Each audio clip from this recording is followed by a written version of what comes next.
ونحن على ذلك لمن الشاهدين والشاكرين والحمد لله رب العالمين. محترم بھائیوں، بزرگوں اور دوستوں، جیسا کہ آپ سبھی جانتے ہیں کہ آج ماہ رجب المرجب اسلامی مہینہ چل رہا ہے. اللہ تبارک و تعالی نے قرآن پاک میں خود فرمایا کہ اسلامی مہینوں کی تعداد 12 ہے اور ان میں سے 4 مہینے حرمت والے ہیں، عزت والے ہیں. ایک رجب، ذوالقعدہ، ذوالحجہ اور ماہ محرم الحرام. لیکن ہم لوگ بدقسمتی سے صرف ان 4 میں سے ایک مہینے کو حرمت والا مہینہ مانتے ہیں، وہ ہے محرم الحرام. اور اس میں پھر طرح طرح کے بدعات، رسومات، وہ چیزیں ہم اس دین میں داخل کرتے ہیں جس کا دور دور تک اسلام کے ساتھ کوئی تعلق نہیں ہوتا. جیسے محرم حرمت والا مہینہ ہے، عزت والا مہینہ، ویسے ہی رجب بھی عزت والا مہینہ ہے. ان 4 کا تذکرہ قرآن پاک میں آیا ہے. اللہ تبارک و تعالی نے ان 4 مہینوں کے بارے میں کہا کہ ان 4 مہینوں میں آپ آپس میں ایک دوسرے کی عزت کرو، احترام کرو، عزت سے پیش آؤ. جو کام آپ باقی مہینوں میں کیا کرتے تھے وہ ان 4 مہینوں میں مت کیا کرو. اور یہ 4 مہینے حضرت ابراہیم علیہ السلام کے امت میں بھی تھی، اور وہی چلتے چلتے چلتے چلتے کفار مکہ میں بھی آ گئی. اور کفار مکہ ان 4 مہینوں کا احترام اتنا کرتے تھے، جب آپس میں لڑائی ہوا کرتی تھی اس لڑائی کو ان مہینوں میں مؤخر کرتے تھے کہ رجب کا مہینہ آ گیا، رجب کے مہینے ہم لڑائی نہیں کریں گے، جو ہی رجب کا مہینہ گزر جائے گا ہم لڑائی کریں گے. اور پھر آگے چلتے چلتے چلتے جتنی جہالت زیادہ ہو گئی، اگر ان کو لڑائی کرنی ہوتی تھی، کسی قوم پہ حملہ کرنا ہوتا تھا، آگے یہ مہینہ آتا، ان 4 مہینوں میں کوئی بھی مہینہ آتا، اتنی جہالت ان کے یہاں بڑھ گئی کہ اس مہینوں کو مقدم کرتے تھے. یعنی اس مہینے کے بدلے دوسرا مہینہ لا کے خود ہی اپنی مرضی سے اپنی سرکار اس مہینے کو تبدیل کر کے دوسرا مہینہ یہاں پہ لا کے اور کہا کہ یہ مہینہ اس میں جنگ ہم کر سکتے ہیں اور رجب اس کے بعد مہینہ آئے گا. اتنی جہالت. بہرحال آج وہی ماہ رجب المرجب چل رہا ہے، اور حضرت نبی اکرم صلی اللہ علیہ وسلم جو ہی رجب کا چاند دیکھتے فوراً کہتے اللہم بارک لنا فی رجب و شعبان. اور سارے آج دعا کے اندر سارے ائمہ حضرات کہتے اللہم بارک لنا فی رجب و شعبان وبلغنا رمضان. اے اللہ اس رجب کے مہینے اور شعبان کے مہینے میں برکت نازل فرما اور مجھے رمضان تک پہنچا دے.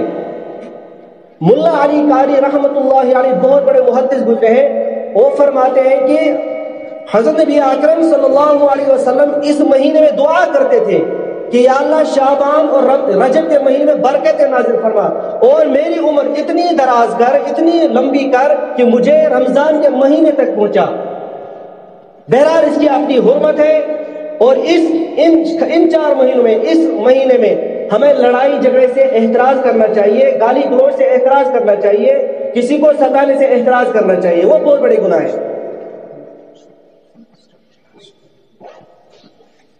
عبادات کی رتبے کے اعتبار سے 2 قسمیں ہیں.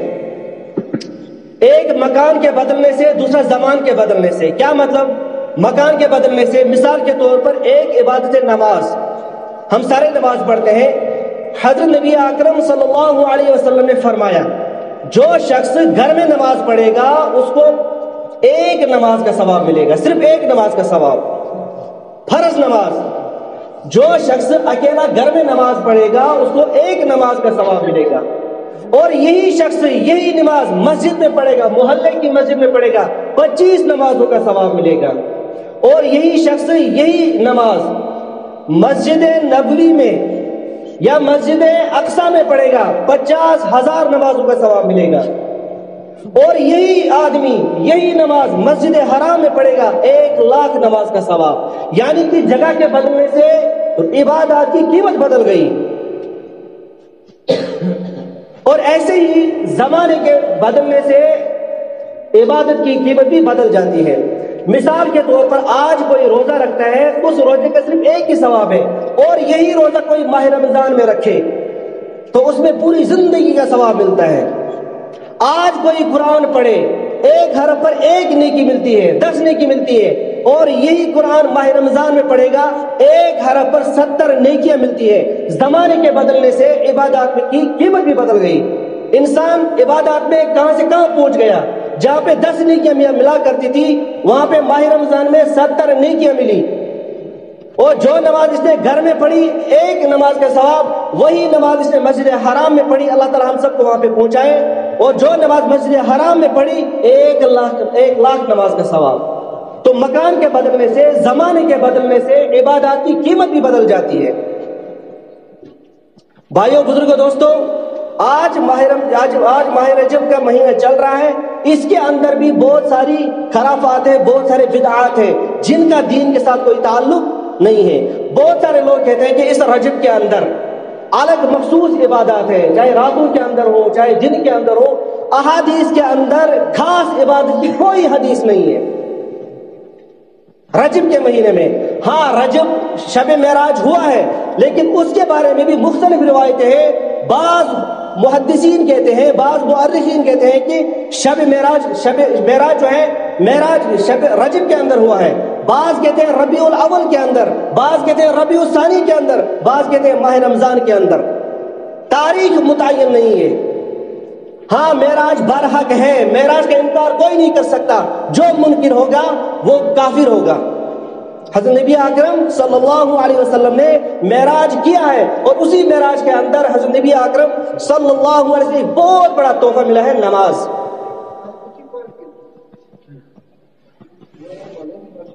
پہلے حضرت اللہ تبارک و تعالیٰ کی طرف سے 50 نمازیں ملی تھی، لیکن حضرت موسیٰ علیہ السلام کی وجہ سے تخفیف کر کے یہ لمبا چوڑا واقعہ ہے.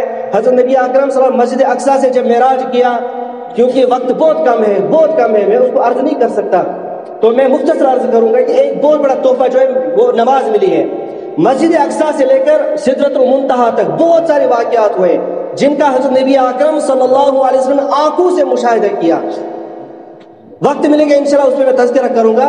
لیکن ایک بڑا تحفہ جو ہے وہ ہے نماز. پہلے 50 نمازیں، پھر تخفیف کر کے آخر پہ 5 نمازیں رہی. اور حضرت موسیٰ نے کہا پھر واپس جاؤ، آپ کی امت نہیں پڑھ پائے گی، مجھے تجربہ ہے، مجھے مشاہدہ ہے، کیونکہ میں امت سے کام کر کے آیا ہوں. حضرت نبی اکرم صلی اللہ علیہ وسلم نے فرمایا، اے موسیٰ میں نے 50 سے 5 کر دی، اب شرم آتی ہے جانے میں. حضرت نبی اکرم صلی اللہ علیہ وسلم جب دنیا کی طرف ایک قدم رکھا، اللہ تبارک و تعالیٰ نے آواز دی، اے نبی صلی اللہ علیہ وسلم جاؤ اپنی امت سے کہو جو 5 وقت نماز پڑھے گا برابر 50 نمازوں کا ثواب ملے گا.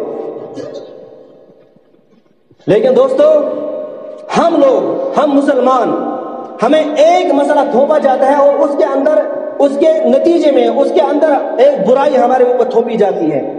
جب بھی ہمارے اوپر کوئی اچھا وقت آتا ہے اس کے پیچھے برا وقت ضرور ہوتا ہے، لیکن ہمارے اعمال کی وجہ سے. آپ سبھی جانتے ہیں کہ کشمیر کے اندر، جموں کے اندر، پوری ریاست میں شراب کی دکانیں کھولی جائیں گی. اس کشمیر میں جس کا نام تھا ایک وقت میں پرور، جہاں پہ عبد الرحمن بلبل آئے تھے، جہاں پہ شاہ ہمدان آئے تھے، جہاں پہ اولیاء کرام آئے، سادات آئے، اور اسی کشمیر کا نام تھا پرور. اسی پرور کے اندر شراب کی دکانیں کھولی جا رہی ہیں. ہم مذمت کرتے ہیں اس کی، لیکن دنیا اس وقت دعویٰ کر رہی ہے، انسانی حقوق کے علم بردار دعویٰ کر رہے ہیں کہ ہم اس دنیا میں امن چاہتے ہیں، ہم ملک میں امن چاہتے ہیں، ہم ریاست میں امن چاہتے ہیں. لیکن امن قائم رکھنے کے لیے ضروری ہے ہم جو چیزیں امن میں بگاڑ پیدا کریں ان چیزوں کو نکال دیں. امن کو بگاڑ پیدا کرنے والی سب سے پہلی شراب ہے. حضرت نبی قرآن پاک میں اللہ تبارک و تعالیٰ نے کہا، یسألونک عن الخمر والمیسر، قل فیہما اسم کبیر ومنافع للناس، اے نبی صلی اللہ علیہ وسلم یہ لوگ آپ سے پوچھ رہے ہیں شراب اور جوا کے بارے میں، شراب اور جوا کے بارے میں پوچھ رہے ہیں، آپ کہہ دیجئے یہ بہت بڑا گناہ ہے، چاہے کہ اس کے اندر آپ کبھی کبھار آپ کو فائدہ ملے گا، لیکن گناہ ہے، یہ گناہ ہے اور جہنم میں جل جاؤ گے۔ اور اللہ تبارک و تعالیٰ نے کہا جسے ایک گھونٹ پیا میں کل قیامت کے دن ایک پیپ کا گھونٹ پلاؤں گا، اور جس نے چھوڑ دی میں حوض کوثر سے پانی پلاؤں گا۔ تو سب سے پہلے ان برائیوں کو معاشرے سے نکالنا ہے، تب جا کے امن قائم ہو سکتا ہے، لیکن سمجھے گا کون؟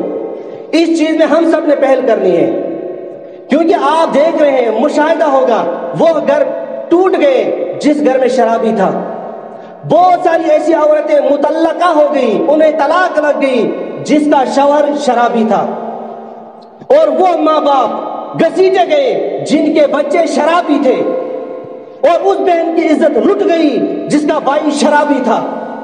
یہ آنکھوں دیکھا مشاہدہ ہے، ہمارے کشمیر کے اندر ایسے واقعات ہو چکے ہیں، اور آج سوشل میڈیا نے پوری دنیا کے سامنے رکھ دیا کہ فلاں گھر میں یہ ہوا، فلاں معاشرے میں یہ ہوا۔ جب ایک گھر میں شرابی ہے، جب ایک معاشرے میں شرابی ہے، جب ایک محلے میں شرابی ہے، تو امن کہاں سے ہوگا؟ لہذا ہم حکومت سے کہنا چاہتے ہیں کہ اگر اس ریاست میں امن قائم رکھنا چاہتے ہیں تو شراب کے اڈے بند کر دو، اور ہم صرف شراب کے پیچھے لگے ہیں۔ اس کے ساتھ والمیسر، جوا بھی حرام ہے، ایسے ہی جیسے شراب حرام ہے۔ مثال کے طور پر آج ہمارے معاشرے کے اندر ہمارے بھائی، ہم خود سارے ڈریم 11 کھیلتے ہیں، اس پہ پیسہ لگاتے ہیں۔ ڈریم میسر یعنی جوا کا مطلب کہ اس کی تعریف کیا ہے؟ ایک گیم پر دونوں طرف سے پیسے لگتے ہیں۔ اگر میں نے جیتا، مثال کے طور پر ہم ایک گیم کھیل رہے ہیں، میں نے بھی 1000 لگایا، آپ نے بھی 1000 لگایا، اگر میں نے جیتا آپ 1000 دیں گے، اور اگر آپ نے جیتا میں 1000 دوں گا۔ یہ ہے جوا، یہ ہے حرام۔ ڈریم 11 پہ ہم پیسہ لگاتے ہیں، اور جنہوں نے لگایا خود اپنے گریبان پہ جانچے کہ کتنا لاس ہوا۔ اور جب دو بھائی ڈریم 11 پہ یا کسی بھی گیم پہ شرط لگاتے ہیں، جب ایک جیت جاتا ہے دوسرا پیسے نکالتا ہے تو وہ اس کا دشمن بن جاتا ہے، لڑائی ہوتی ہے، مشاہدہ ہے۔ جوا کھیلنے والے امیر سے فقیر ہو گئے، دکانیں لٹ گئی، مکانوں میں تالے لگ گئے، جوا کھیلتے کھیلتے اپنا پیسہ داؤ پہ لگاتے۔ قرآن نے پہلے ہی کہا تھا شراب اور میسر دونوں حرام ہیں، ادھر بھی نقصان ادھر بھی نقصان۔ اور بہت سارے علماء کرام نے، بہت سارے مفتیان کرام نے ڈریم 11 پہ فتوا دیا یہ حرام ہے، اور قرآن نے صاف صاف کہہ دیا کہ یہ حرام ہے۔ جس بھی گیم پہ آپ پیسہ لگاتے ہیں دونوں طرف سے وہ حرام ہے۔ ہاں اب ایک شخص ہے وہ کسی گاؤں میں کسی محلے میں گیم کراتا ہے، کوئی کھیل کراتا ہے، وہ اپنے طرف سے دونوں کو کھلا، تم میں سے جو جیتے گا میں پیسے دوں گا، یہ شکل جائز ہے، حوصلہ بڑھانے کے لیے، برائیوں کو روکنے کے لیے۔ اللہ تبارک و تعالی ہمیں زیادہ سننے سے عمل کرنے کی توفیق عطا فرمائے، کیونکہ وقت بھی کم ہے، بارش بھی ادھر ہونے لگی، تو اللہ تبارک و تعالی ہمیں زیادہ سننے سے عمل کرنے کی توفیق عطا فرمائے، اور سارے عہد کریں کہ ہم اس بدعت سے، شراب سے، اس جوئے سے سارے احتراز کریں، اور اپنے گھر پہ، اپنے محلے پہ، اپنے گاؤں پہ، اپنے معاشرے پہ نظر رکھیں، اور ان ناسور کو ہم پکڑنے کی کوشش کریں، اور پولیس کا برابر ساتھ دیں ان چیزوں میں۔ اللہ تبارک و تعالی سننے سے عمل کرنے کی توفیق عطا فرمائے۔ وآخر دعوانا الحمدللہ۔